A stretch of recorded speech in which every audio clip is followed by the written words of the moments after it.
Assalamualaikum warahmatullahi wabarakatuh. Hello everyone, my name is Neng Parihah. You can call me Isna. My standard number is 2020510171. I am from IBRO class.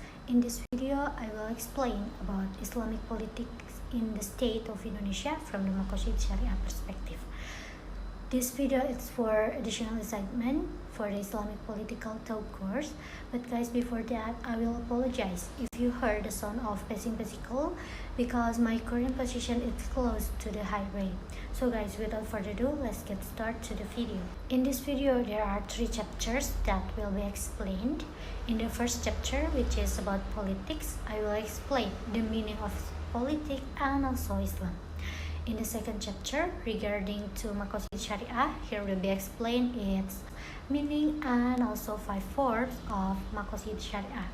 And in the last chapters, the main point is to discussion of the Islamic politics in the state of Indonesia from the Maqashid Shari'ah perspective.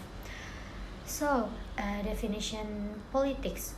From an etymological of view, the word politics comes from the Greek, namely polis, which means city with city-state status, in city-state in ancient Greece. People interacted with each other to achieve prosperity in their lives. Politics itself is an effort to achieve a good life. It is the understanding of politics as an effort to achieve a society that is better than the one it fails. As a matter of code, politics at its best is a noble quest for good order, and justice is the purpose of political activity. So, definition Islam. Islam is a religion and a way of life based on the Sharia of Allah contained in the Al-Quran and Sunnah of the Prophet Muhammad.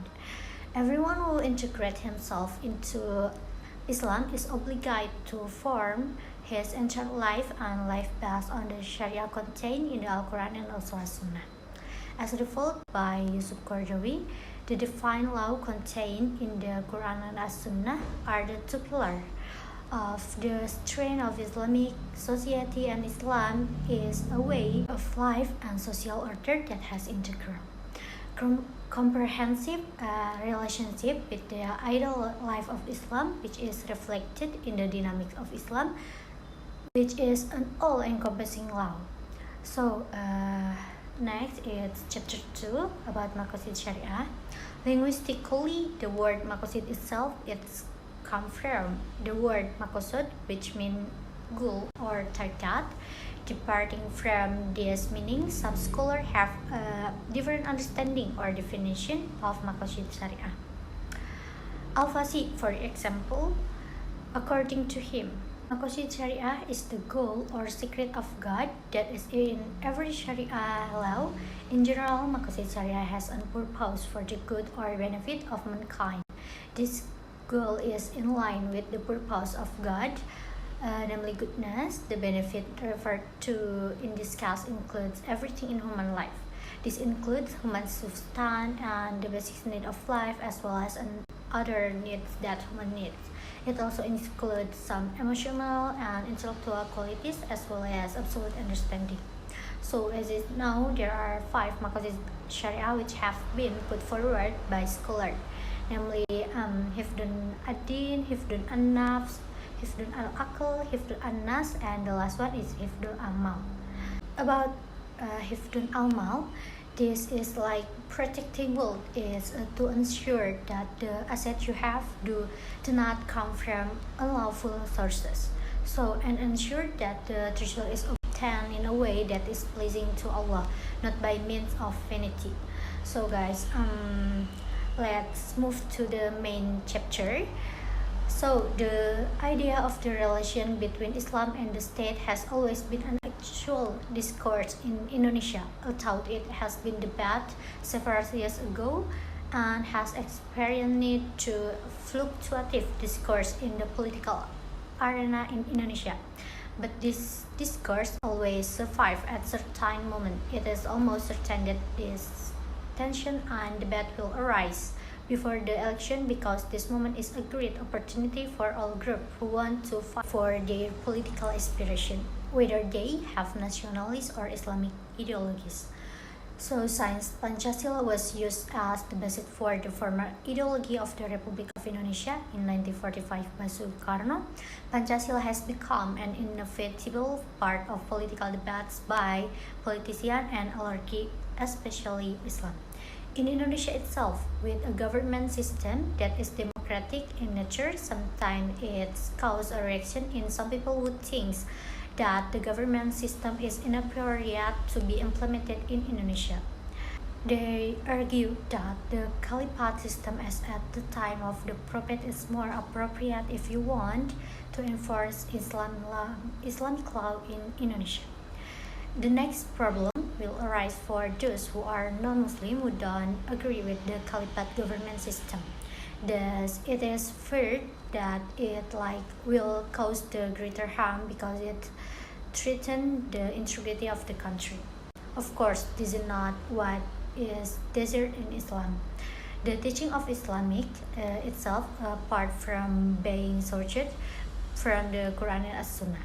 There is a Maqashid Shari'ah, which is the basic of Islamic law, including politics in it. So, politics in Islam does not have a text that clearly describe it, so that Maqashid Shari'ah can be used so that the objective of the Sharia can be achieved. In Pancasila, it is stated in the first precept, belief in one supreme good. From the perspective of Maqashid Shari'ah, it is clear that the first principle in Pancasila is a precept that supports all citizens, especially Muslims, in embracing Islam, namely maintaining a religion, hifdun ad-din. In fact, it can be interpreted that the first precept in Pancasila are the precepts that are in accordance with the value of unity in Islam, because the one and the only one in Arabic, which means ahad, which means it can only be addressed to Allah. Whereas in the second principle, just and civilized humanity, third is Indonesian unity, and fourth is popularity led by wisdom in real representative deliberation, can summarize the need of the soul, hifdun an-nafs, and reason is hifdun al-aql, and descendant is hifdun an-nas. Then mentioning property, hifdun al-mal, can be aside from the fifth precept, social justice for all Indonesian people. So, the issue that is always hotly discussed regarding religious communities in Indonesia is the reciprocal relationship between religion and Pancasila. The practice of Pancasila as the state ideology is a constitutional obligation. However, in this context, Pancasila must also be seen as a part of the noble teachings of all religion, because Pancasila itself contains religious value. Even though so far there has been a slogan that Pancasila can't be religious and religion should not be Pancasilaized.